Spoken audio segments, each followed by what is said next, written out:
तूने अभी तक घर के काम खत्म नहीं किए? पीयूष और रूपा अपनी सौतेली माँ कमला और भाई राहुल के साथ रहा करती थी। कमला अपने पति को हमेशा ही पीयूष और रूपा के खिलाफ भड़काया करती थी। एक दिन कमला पीयूष के कमरे में पैसे जाकर रख देती है और पीयूष और रूपा को चोरी के इल्जाम में फंसा देती है। हाय राम, मैंने अलमारी में कुछ पैसे रखे थे, वो ज़रूर इस करमजली रूपा और पीयूष ने ही चुराए होंगे। ये तुम कैसी बात कर रही हो कमला? मैंने अपने बच्चों को ऐसे संस्कार नहीं दिए, वो ऐसा काम कर ही नहीं सकते। अगर आपको मेरी बात पर यकीन नहीं है तो चलिए, चलकर मेरे साथ इन दोनों की कमरे की तलाशी लेते हैं। तभी कमला, सुरेश और राहुल उनके कमरे में आ जाते हैं और कमरे की तलाशी लेने लगते हैं। पिताजी, हमने पैसे नहीं चुराए हैं, हमारे बात पर यकीन कीजिए। तभी कमला अलमारी से पैसे निकालती है और सुरेश को दिखाती है।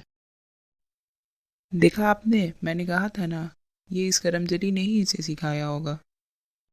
रूपा और पीयूष दोनों रोने लगते हैं और कहते हैं, पिताजी, मैंने पैसे नहीं चुराए। नहीं, दीदी ने मेरी इसमें कोई मदद की है। प्लीज आप मेरा यकीन करें। तो तू क्या कहना चाह रहा है मनोज? ये सब मेरे बेटे ने किया है?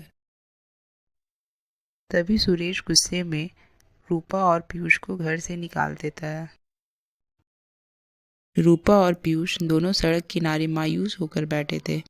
उसी सड़क किनारे एक बूढ़ी औरत अपना ठेला लगाकर पिज्ज़ा बेच रही थी। सड़क किनारे बैठे रूपा और पीयूष को सुबह से शाम हो जाते हैं और तभी बूढ़ी अम्मा कहती है, क्या हुआ बेटे, तुम दोनों इस तरह सड़क किनारे क्यों बैठे हुए हो और घर क्यों नहीं जा रहे हो? अम्मा, हम घर नहीं जा सकते। और फिर रूपा और पीयूष ने मिलकर उस बूढ़ी औरत को सारी बात बताई। अच्छा ठीक है बेटा, तुम दोनों मेरे साथ मेरे घर चलो। मैं अकेली बूढ़ी औरत अपने घर में रहती हूँ। अब से तुम दोनों मेरे साथ रहना। बूढ़ी औरत की बात सुनकर रूपा और पीयूष दोनों बहुत खुश हो गए और दोनों मिलकर उसके साथ उसके घर जाने लगे। अम्मा, मुझे बहुत भूख लगी है, क्या कुछ खाने को है?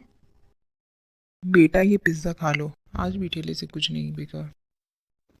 और फिर पीयूष पिज्ज़ा खाने लगता है। अम्मा, ये पिज़्ज़ा तो बहुत स्वादिष्ट है। बेटा मेरे ठेले पर एक भी ग्राहक नहीं आते हैं और मेरी अब उम्र भी हो रही है, पता नहीं मेरा गुजारा कैसे होगा। तभी रूपा पिज्ज़ा खाती है और कहती है, हाँ अम्मा, यह पिज़्ज़ा तो सच में बहुत स्वादिष्ट है। बेटा मेरे ठेले के बगल में ही एक बहुत बड़ा पिज्ज़ा का दुकान है, इसलिए कोई भी मेरे ठेले पर नहीं आता। अम्मा, मेरे पास एक आइडिया है। क्यों ना हम इस पिज़्ज़ा को थोड़ा मॉडिफाई कर दें, जिससे ग्राहक भी हमारे और अट्रैक्ट हो। हाँ दीदी, तुम सही कह रही हो। क्यों ना हम कुल्हड़ पिज़्ज़ा बनाए। कुल्हड़ पिज्ज़ा? पर मुझे इसे बनाना नहीं आता। आप घबराइए नहीं अम्मा, मुझे इसे बनाना आता है। आपने हमें अपने घर में रहने के लिए जगह दिया, तो हम आपके लिए इतना तो कर ही सकते हैं। अगले दिन से पीयूष, रूपा और बूढ़ी औरत ठेले पर कुल्हड़ पिज्ज़ा बेचना शुरू कर देते हैं। तभी एक ग्राहक वहां से रेस्टोरेंट जा रहा था और उसकी नज़र ठेले पर पड़ती है। ये क्या, कुल्हड़ पिज़्ज़ा का ठेला? चलो इसे ट्राई करते हैं। सो गाइस, आज मैं गांव में एक ठेले पर आया हूँ जहाँ अम्मा कुल्हड़ पिज़्ज़ा बेच रही है, जो दिखने में बहुत ही टेस्टी एंड डिलीशियस लग रहा है। So let's come and try. So yummy, so tasty, just taste like a wow. So guys, जैसा कि आपने देखा कि ये पिज़्ज़ा कितना ही टेस्टी है, तो आप जब भी यहाँ आए एक बार इस पिज़्ज़ा को ज़रूर ट्राई करें। और देखते ही देखते ठेले का सारा कुल्हड़ पिज्ज़ा बिक जाता है।